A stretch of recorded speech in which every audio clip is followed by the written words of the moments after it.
ክቡር ጠቅላይ ሚኒስትር ዶክተር አብይ አህመድ ባሳለፍነው ወር ከህዝብ ተወካዮች ምክር ቤት ለተነሳላቸው ጥያቄዎች በርካታ ምላሾች ሰጥተዋል። እንግዲህ ከነዚህ ምላሾች መካከል የኢትዮጵያን ማክሮ ኢኮኖሚ ለማሻሻል መሰረት ይሆናሉ የተባሉ የምጣኔ ሀብት ዘርፎቻችንን ብንጠቅሳቸው ግብርናን፣ አይሲቲን፣ ማይኒንግ፣ ማኒፋክቸሪንግ እና ቱሪዝምን አብሮ አሳልጦ በመስራት ጥሩ የሆነ ውጤት መመዝገቡንም ተናግረዋል። ከዚህም ደግሞ በተጨማሪ ለየት ያለ ዜና ልንል የምንችለው ወይም ሪፖርታችን ላይ የምናካትተው ዘገባ የኢትዮጵያ የውጭ ብድር መጠን ከ23 ቢሊዮን የአሜሪካን ዶላር እንደማይበልጥ መናገራቸው ነው።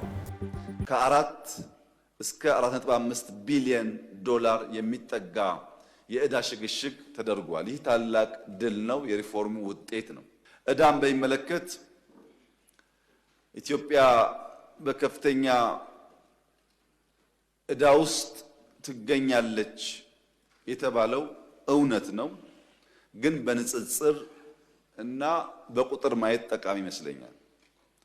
ኢትዮጵያ ውስጥ አፍሪካ ውስጥ አንደኛ፣ ሁለተኛ፣ ሶስተኛ የሚባሉ ኢኮኖሚዎች ከኢትዮጵያ በብዙ እጥፍ ዕዳ አለባቸው። የኛ ዕዳ ከ23 ቢሊዮን ዶላር አይበልጥም። እንግዲህ ክቡር ጠቅላይ ሚኒስትራችን እንደተናገሩት ይሄንን የብድር መጠን ለመክፈል ኢትዮጵያ አዳጋች ሁኔታ ላይ አይደለችም። ምክንያቱም ቅድም እሳቸው ሲናገሩ እንደሰማነው ከኮሜርሻል ሎን ወይንም አጭር ጊዜ በርካታ ክፍያዎችን ከመክፈል ኮንሴሽናል የሚባለው የረጅም ሎንግ ተርም ሎን ከሆነ ኢትዮጵያ ይሄንን የመክፈል አቅም አላት ነው ያሉት። ከዚህ ጎን ለጎን እንግዲህ የዋጋ ግሽበት ላይ የተናገሩት ንግግርም ወደ 440 ቢሊዮን ብር በመንግስት ድጎማ ተደርጓል። ይሄን የዋጋ ግሽበት ለማረጋጋት ወይም ለመቆጣጠር ከዚህም ውስጥ 160 ቢሊዮን ብር የሚሆነው ለደሞዝ ጭማሪ፣ ወደ 140 ቢሊዮን ብር የሚሆነው ደግሞ ለነዳጅ ድጎማ ተደርጓል። እነዚህንም ነገሮች እንግዲህ በማድረጋቸው ከማሻሻያው በኋላ ለየት ባለ መንገድ ዝቅ ብሎ 11.7 ሆኖ የዋጋ ግሽበት ተመዝግቧል። በሚቀጥሉ ጊዜያቶች ደግሞ እንግዲህ ይሄንን ቁጥር ወደ ነጠላ አሃዝ ለማውረድ የተለያዩ ስራዎች ይሰራሉ ብለው ጠቅላይ ሚኒስትራችን ተናግረዋል። የዛሬ ከቃና ቢዝነስ ሪፖርት አሁን ጀምሮ የኢትዮጵያ ብሔራዊ ባንክ አስደንጋጭ በሚባል መልኩ የተለያዩ ንግድ ድርጅቶችና ነጋዴዎች ከገቢዎች ለማምለጥ እየደበቁ ያሉ ገቢ ስላለ የተለያዩ ባንኮቻቸው ዝርዝር መረጃዎቻቸውን በአፋጣኝ እንዲያቀርቡ ጠይቋል። ይህም የተደረገው እንግዲህ የተለያዩ ንግድ ድርጅቶችና ነጋዴዎች ግብይትን ሲፈጽሙ ክፍያ የሚቀበሉባቸው የራሳቸው በንግድ ድርጅቱ የተመዘገበ የባንክ ሂሳብ ይኖራል። በዚህ ባንክ ሂሳብ ግን ሳይሆን አብዛኛውን ጊዜ በርካታ ግብይቶች ይፈጸሙና ክፍያዎቻቸውን የሚቀበሉት ወይ በግል አካውንታቸው ነው ወይ በሶስተኛ ወገን አካውንት ነው። ይህንንም እንግዲህ የሚያደርጉት ግብር የሚቆጥርበት ገቢያቸውን ለመቀነስና ከገቢዎች የሚጣልባቸውን ግብር ለመቀነስ ነው። ከዚህም ደግሞ ጎን ለጎን እነዚህ ገቢዎች የሚገኙት ወንጀለኛ ስራዎችን ወይም የወንጀል እንቅስቃሴዎችን ካደረጉ በኋላ በመሆኑ ዲክሌር ሊያደርጉት ወይንም ሊያሳውቁት ስለማይችሉ ነው። ከዚህም ጎን ለጎን እንግዲህ የጉምሩክ ኮሚሽን ደግሞ ያወጣው መመሪያ አለ። አንድ ወደ ሀገር ውስጥ ምርቶች የሚያስገባ ነጋዴ ወደ ሀገር ውስጥ ምርት ሲያስገባ ኤልሲ ከፍቶ በተለያዩ መንገዶች ሊሆን ይችላል። ሆኖም ግን ኤልሲው ላይ የተፈቀደው $10,000 ሆኖ ሳለ እነዛ የሚመጡት ምርቶች ግን አንዳንዴ እንደው እስከ $100,000ም ሊደርሱ ይችላሉ። ስለዚህ አሁን የጉምሩክ ኮሚሽን ባስቀመጠው መመሪያ ከ$10,000 የተሰጠ ኤልሲ ከዛ በላይ ምንም አይነት ምርቶች ተቀባይነት እንዳይኖራቸው ወይም ከስተምስ ክሊር እንዳይደረጉ ነው።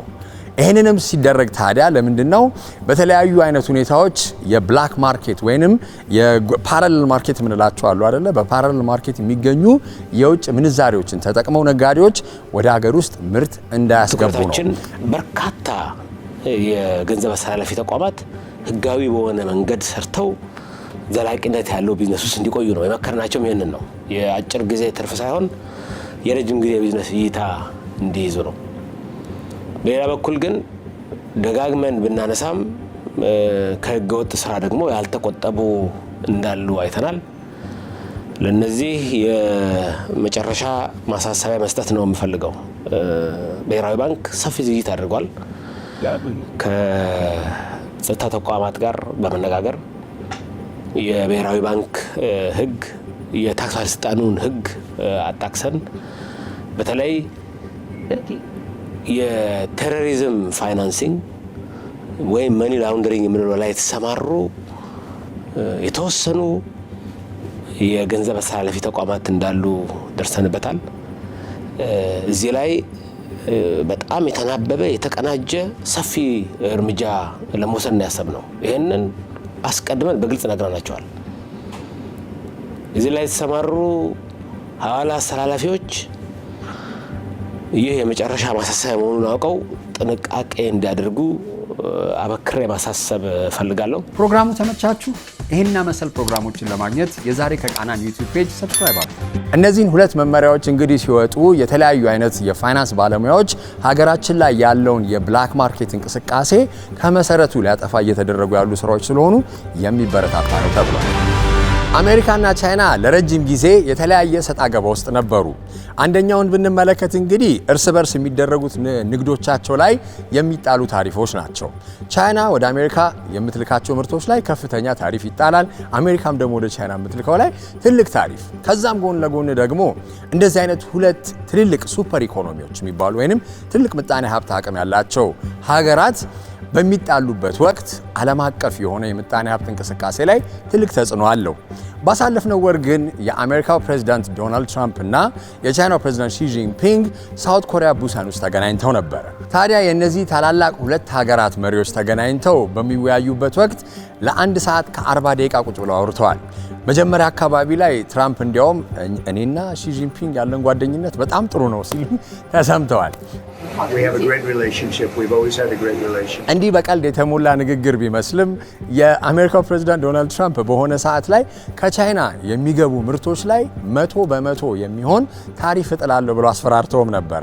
ሆኖም ግን ሁለቱ መሪዎች ከተወያዩ በኋላ 57% የሚሆነው ታሪፍ ወደ 47% እንዲወርድ ተስማምተዋል። ከዚህም ጎን ለጎን ደግሞ የቻይናው መሪ ካውንተር ፓርት ነው የምንችለው ወይንም የሚሰጡትን ምላሽ ለተለያዩ አይነት ኤሌክትሪክ ቬሂክሎችም ለስልኮች የሚጠቀሙባቸው የተለያዩ ሚነራሎችን ሰስፔንድ አላረግም ወይም የወጪ ንግድ ላይ በደንብ እንዲቆዩ አድርጋለሁ ብለዋል።